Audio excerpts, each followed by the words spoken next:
BJP सांसद किरोड़ीमल मीणा ने पिछले दिनों राज्यसभा में समान नागरिक संहिता यानी यूनिफॉर्म सिविल कोड के संबंध में निजी विधेयक पेश किया।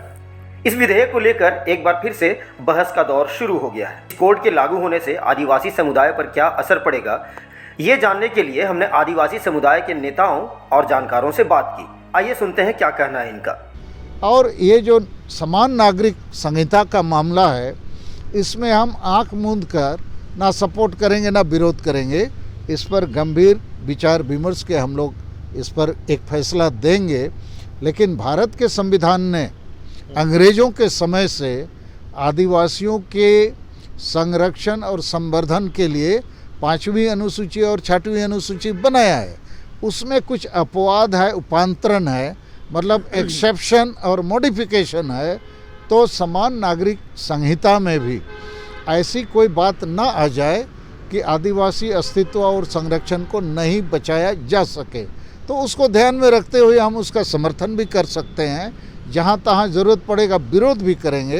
तो उस पर हम लोग विचार कर रहे हैं। लेकिन इस समय हम आदिवासी पूरे देश में चिंतित तो हैं, लेकिन आशान्वित भी हैं, क्योंकि महामहिम राष्ट्रपति द्रौपदी मुर्मू ने इस साल संविधान दिवस के दिन जो बात रखी है देश के सामने कि विधायिका हो, कार्यपालिका हो या न्यायपालिका, आखिर संविधान में जो न्याय की बात है वो गांव तक, गरीब तक, आदिवासी, दलित या जो भी दबे कुचले लोग हैं वहां तक पहुंचना चाहिए। राज्यसभा से जो समान कानून जो बिल पारित किया गया है बीजेपी के द्वारा, ये पूरी तरीक़ा से आदिवासी का नुकसान है।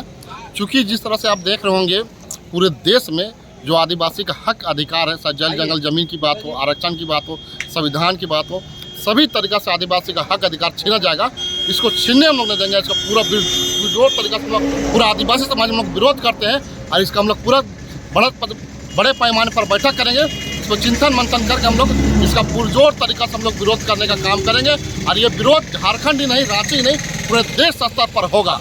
से आदिवासियों के जितने भी विशिष्ट कानून हैं, चाहे जमीन कानून हो, CNT एक्ट हो, SPT एक्ट हो, हमारा SPT और इलेक्ट्रिसिटी एक्ट हो, तमाम कानून सामान्य कैटेगरी आ जाएंगे और हमारे विशिष्टता खत्म हो जाएगी और आदिवासी का ये संकट होगा।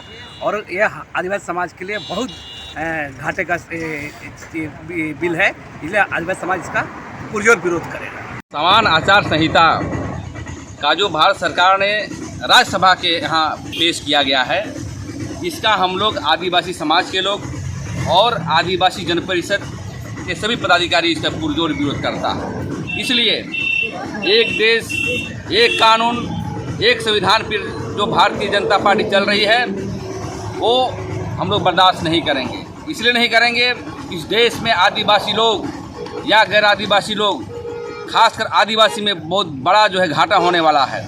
क्योंकि हम 781 जनजाति हैं, हमारा ज़मीन पर जो है छीनी जाएगी, हमारा धर्म पर संकट आ जाएगा, हमारा ड्रेस कोड पर आ जाएगा। इसका मतलब भारतीय जनता पार्टी यहाँ पर आदिवासी को समाप्त करना चाहती है।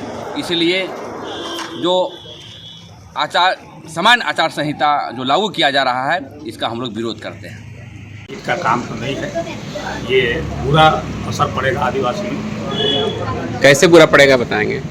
क्योंकि देखिए आदिवासी जल जंगल जमीन से जुड़ा हुआ है और ये विधेयक लाएगा जो बीजेपी का, ये आदिवासी के लिए हित का काम नहीं है। इससे आदिवासियों को किस बात के लिए खतरा है? देखिए आदिवासी को खाली यहाँ का जल जंगल जमीन से ये जुड़ा हुआ है और ये विधेयक लाने से इसमें इसका लाभ नहीं हो सकता।